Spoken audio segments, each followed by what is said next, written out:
Time now for the voice of the land on the Big Play Network with your hosts, Kevin Arnold and Always Positive Jay. A high point, sometimes a low point for basketball teams in the offseason now, especially in the summer, can be the NBA draft. And the NBA draft did take place on Thursday night. We talked last week in our pre-recorded show more so like, do we want them to trade the pick or do we want them to take some player in this draft? Just take someone at 14 because you're right at the end of the lottery. And a lot of these last few drafts, they haven't been deep in talent. Not to say that you can't get someone at 14. People have proven like at 13, 14, 15. I mean, Giannis was pretty low in the draft. I think he was a 13th pick by the... Draymond Green, second rounder.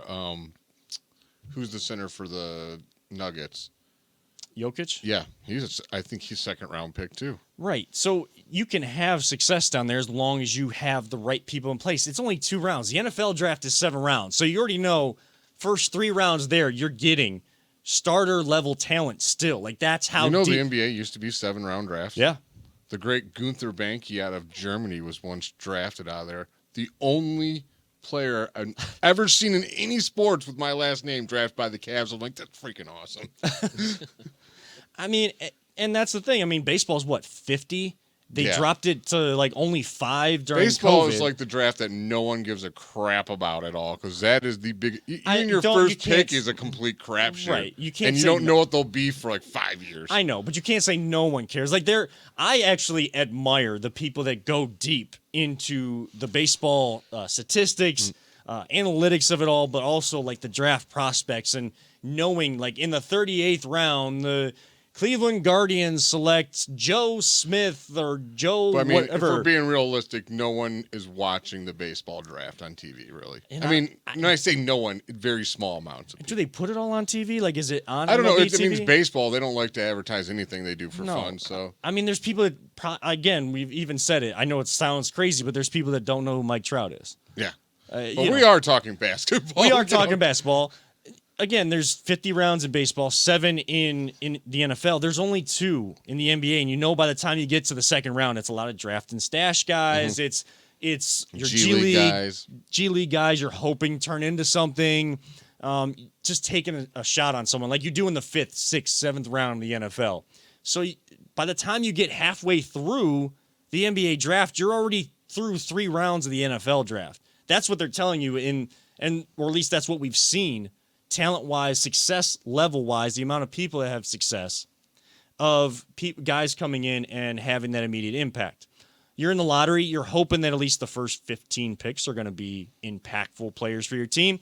The Cavs picked Ochai Agbaji out of Kansas. I hope I'm saying that right.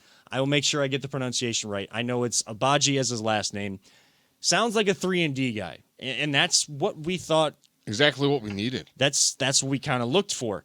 Can he have success? Do you like that he's more of the 22-year-old senior that went 4 years through college, or would you have rather have seen the Cavs take the shot on local kid Malachi Branham out of Ohio State, a guy like that, not just because he's local, but more so because he went through his freshman year. He's one of those one-and-done players. He got the possible high ceiling. Yeah. I like exactly what we got. He's ready right now to come in and he can contribute. He's exactly what we needed, and he's the best player on the best team. Like, what pick do we have again? 14, 15? 14. I mean, what else do you want at 14? You got the best player on the best team, and he does exactly what your team needs. Good. I'm good. Peter, are you, like, just in general, are you more so for this youth movement that we've kind of seen, especially more so in the NBA, but, you know, more guys tend to come out as sooner rather than later going to the NFL draft, and maybe even kids in baseball, they like when they get drafted out of high school and try to go take their game to the next level because there's that minor league system. Do you like that youth movement, or do you like this kind of older a guy that's older than Darius Garland right now, I think by like 3 months or something like that, who's won a national championship but is going to be a rookie? Which approach do you kind of adhere to? You know, I think I kind of like the older approach, right? Because it shows that they've gone through more than just one season with a coach learning a new system. So obviously, like in high school, they're playing with the high school coach. It's very familiar. And then if they're just doing one season in college, I think that I can't think of some of the players. There's several players that they get into the NBA and the coaches, they're uncoachable. LeBron has been rumored to be uncoachable because he went right out of high school, didn't have that. It's not so much he was uncoachable as he was smarter than the coaches he had. Well, most of the time. True. Yeah. I mean, I won't disagree. Like with he's that, a basketball genius. He is. But the whole thing is, if you're trying to fit into a system, if you're trying to have a culture and a system in place, then you have to kind of understand how that works too. And I think if they're just playing 1 year just to get into the NBA, Darius Miles is a perfect example. Yeah, maybe they don't really understand that, and there's a maturity level with it too. And so, hey, some kids might be perfectly great doing 1 year in college and go in the NBA because their maturity level is much higher. Yeah, like Evan Mobley, he's one and done. I'm pretty sure. Yeah. But if we would have got him in his 4th year, do you know how much better his body would be developed? Like that's everyone wants him to do this offseason. Start building up like Giannis. Start putting some weight on him. If he comes out like this guy is like NBA body ready, like his body's pretty much fully developed. I like that a lot. You guys didn't even notice when you said Darius Miles, I did like the thing on my head that Darius used to do, like so like. That used to annoy me so bad. I didn't know what it was. I didn't know what it meant. I'm pretty sure he did that to Ricky Davis when Ricky Davis guys tried to get his triple double by like shooting at the wrong basket and missing or something like that. Whatever. That was. I remember those days and that day before, or the year especially before the Cavs got LeBron, but also all those years sitting in those light blue seats of the Gund Arena and, losing a lot of games, but somehow they were still like cheering themselves on. I'm kind of with you guys. I like more of the older guy approach only because let's face it, LeBron's the exception to every rule. He might be uncoachable, guys. He might be uncoachable, but part of that is he is smarter than some of the coaches, especially the coaches that the Lakers have tried to roll in there. David Blatt. Cavs with David Blatt. I mean, look. Dude didn't coach an NBA game in his entire life. LeBron wasn't listening to that dude at all. He's like, yeah, whatever, Blatt. This is what we're doing. We're going to be doing. Here's the play. Look, there's exceptions to every rule. But, I mean, you look at Agbaji. He went through that maturity process and he talked about it in the press conference. He said, look, going from my junior to senior year, like something clicked. Like I knew exactly what type of work, like I was a good player, but I wanted to be great and I wanted my teammates, I wanted the program to be great. I knew what I needed to do to get my body right, get my mind right, get my game right. And people are starting to tell me that now after helping Kansas win a national championship, I've reached my peak. Like, there's no way I can get much better. That's more motivation. Like, I know how to use that now because I went through it at a high-profile program in Kansas. I like that. And I'm not saying this guy is going to take his game to an all-star, superstar level. That's not what this team needs, actually.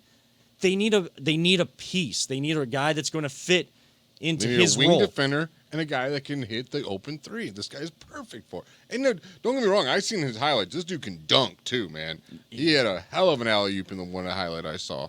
Yeah, but when you got a guy like Isaac Okoro who can do the same thing, he can jump out of the gym, he can defend, but he can't knock down the three. That's the missing piece. That's where the game has gone. Now he is 6'5", an inch shorter than Okoro, and maybe more considered a shooting guard than a three.